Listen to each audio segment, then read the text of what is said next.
The battle for American politics today is often summarized as a simple battle between red and blue.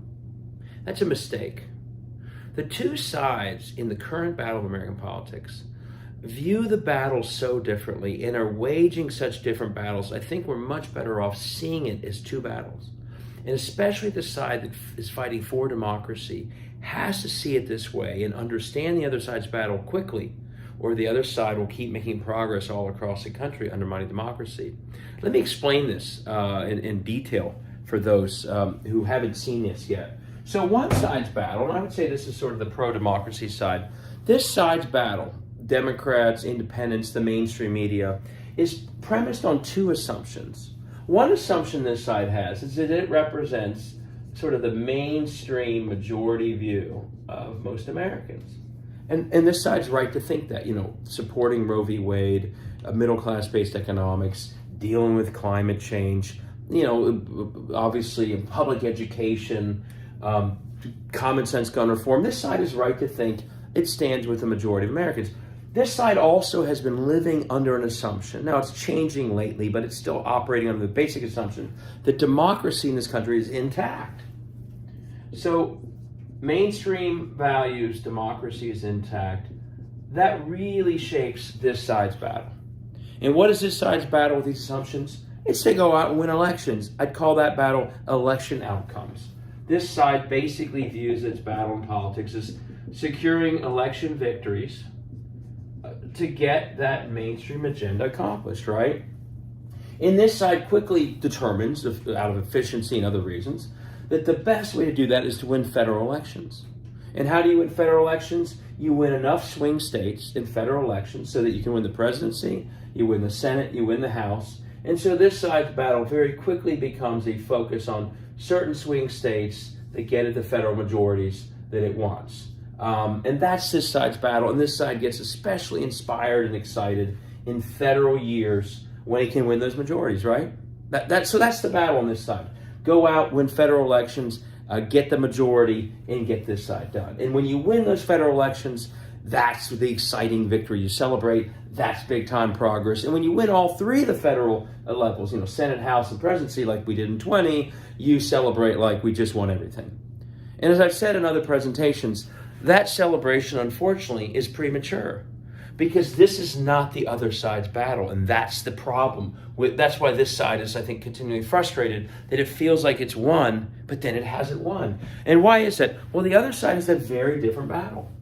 This side, first and foremost, and you watch closely, you see this, they understand that their viewpoint is not a mainstream viewpoint. They know full well that whether it's, getting rid of Roe v. Wade, whether it's, intense trickle-down economics, whether it's, really extreme gun laws, this side getting rid of Social Security, this doing nothing about climate change, on and on, this side understands that its viewpoint is actually a minority viewpoint, often toxic. That's why Mitch McConnell told Lindsey Graham not talk about abortion in the fall. That's why he told Rick Scott not talk about Social Security in the fall. The smart ones at least know that their agenda is a minority worldview agenda. They know that. But they also have a different mindset about democracy. They understand correctly, unfortunately, that democracy isn't automatically intact.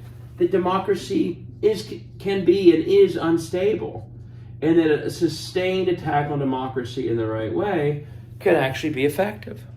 So this side, though, again, they understand that if they have a repeat election on a fair playing field, pushing their minority or toxic agenda, they'll have what happened in the Kansas referendum not long ago. They'll lose.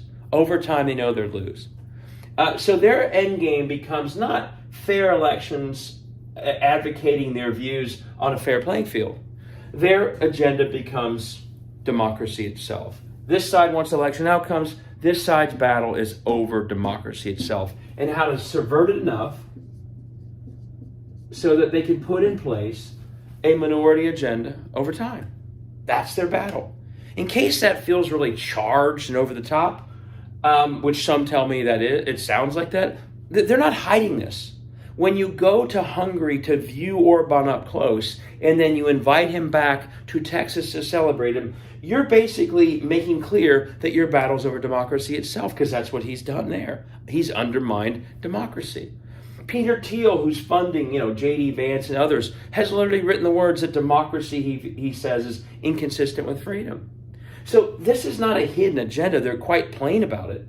But it's very important that those who are supporting democracy see this. Now, once they've decided that their battle is over democracy itself, they choose a very different sort of set of battle tactics than this side. Because this side understands that Washington, although it's important to win Washington, that the heart of democracy in our country is shaped in states and state houses. Why? Because state houses impact almost every issue in politics that they care about and we care about. How do you deal with climate change, public education, a woman's right to choose, what's taught in schools? All of that goes through state houses even more than the federal government. That's where these policies are most impacted in state houses. People don't know that, but it's true. The second thing about state houses that's so important versus Washington is state houses are generally where the democracy of this country is shaped. States and state houses set the rules of who votes, when they vote, how long they can vote. Can they use drop boxes? You name it. How do you register? How do you get knocked off the rolls? That's all state. State houses also determine if we have a competitive democracy and voters have a choice, or if districts are shaped in a way and gerrymandered in a way that everything's predetermined, or if a state is reflected in who it sends to Congress or its state house, or if that breakdown is determined by the districts themselves. States shape that. These guys know that. So their strategy comes from that knowledge that states can be, as my book is called, can be laboratories of autocracy. They can get everything they want done through state houses, but they can lock democracy down in a way that people can't do anything about that. So what's their battle versus the federal swing state battle? It's states and state houses. It's win every single state you can, and then use the powers of that state to lock down democracy through voter suppression and through gerrymandering, and then use the powers of that state to get this minority agenda accomplished. So that's this side's battle. And where do they fight that battle? Everywhere they can. Every state house they can. They'll do it in a blue state if they can. They'll do it in a red state if they can. You name it. They are going for broken states and state houses. Win them, gerrymander them, suppress the vote of the other side, and get this minority agenda in place. And once they've done it effectively, it's so gerrymandered, the voters may disagree with those policies, but they can't do anything about it. Now, here's the issue. I've described the two battles. If these two sides each engage in their battle over time, even if this side represents a majority, who's going to win? Who's going to win if they're in every single state all the time and they're all in federal swing states? And they celebrate federal wins as if that's everything, and this side's just going for broken state after state. It's pretty obvious who's going to win, isn't it? This side's going to win. They're going to win. Over time, they will win, even when they represent a minority. And that's the problem. So big picture, the reason I go through this is the way that this side will start to do better long term, not just every couple years, but every year, is when it sees that it too is actually in a battle for democracy itself. That's the battle we are all in, not just election outcomes. We are in the same battle we've been in our entire nation's history, for democracy itself. And where is that battle shaped? In states. Which states? All states, not just federal swing states. This side needs to adjust its battle. Of course we got to win federal races. Go for it. Let's keep winning. But this side has to adjust its mindset that everyone on this side, one is in a battle for democracy itself, and two, that democracy is not automatically stable. It's not just there magically. It must be preserved, it must be fought for, and it must be fought for in states. Once you see that the battles for democracy itself, you start to see things differently. I do. I hope you all do. You see that democracy, the battle, is a long battle. It doesn't just go through elections and election cycles. It's always happening. It's always being waged. They see it that way. We have to see it this way. It's in all 50 states, not just swing states. It's in all parts of every state, because every state house matters. It's anchored in the state house and state level positions. It's much bigger than Donald Trump. And it's something that we can all in every corner of our state be part of. So big picture, see the battle for what it is. See that it's, like the other side understands, about democracy itself, and make all the adjustments you need to make, which are very clear once you see that we are in a state level battle for democracy that we must win. Thanks for listening to my TED Talk.